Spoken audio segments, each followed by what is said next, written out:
Joining me now is Senator Bernie Sanders of Vermont. Senator, let me go right to it. 12 days to go for the long-term unemployed, and the House is not in session. What will it take to get Republicans to take action, Senator? Well, Al, this is just a continuation of the Republican Party's war on working people and low-income people. We shouldn't be surprised that they want to terminate extended unemployment benefits.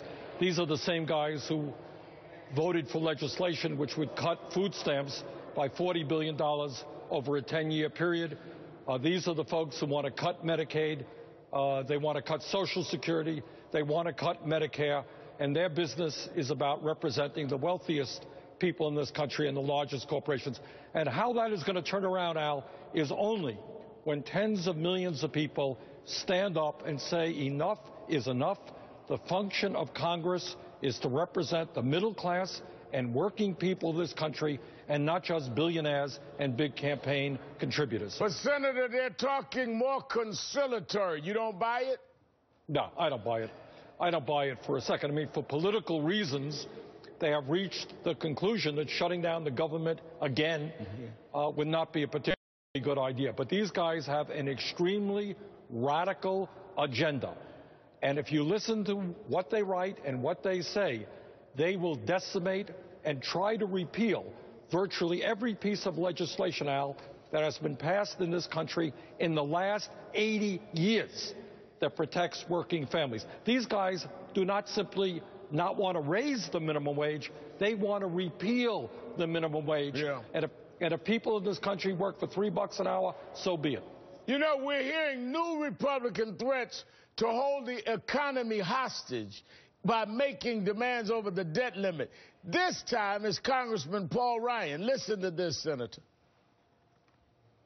We as a caucus, along with our Senate counterparts, are going to meet and discuss what it is we want to get out of the debt limit. We don't want nothing out of this debt limit. We're going to meet in our retreats after the holidays and discuss exactly what it is we're going to try and get for this.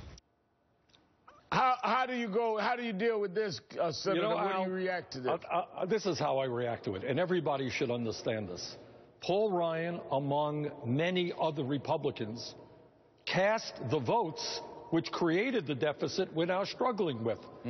Ryan voted for 2 wars, forgot to pay for those wars. Voted for tax breaks for the rich, no offset. Voted for a Medicare Part D program, which was not paid for.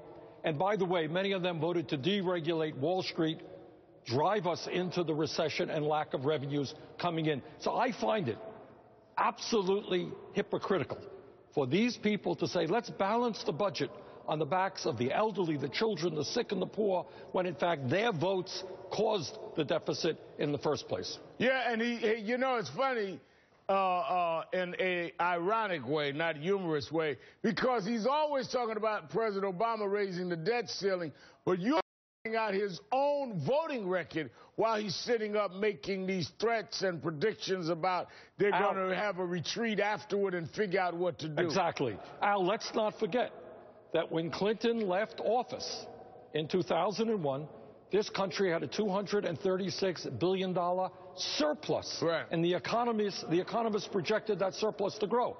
After Bush and Ryan and all of these guys voting for wars that they didn't pay for, etc., that's what happened to drive us into the deficit. Senator Bernie Sanders, thank you for your time tonight. My pleasure. Coming up, Republicans throw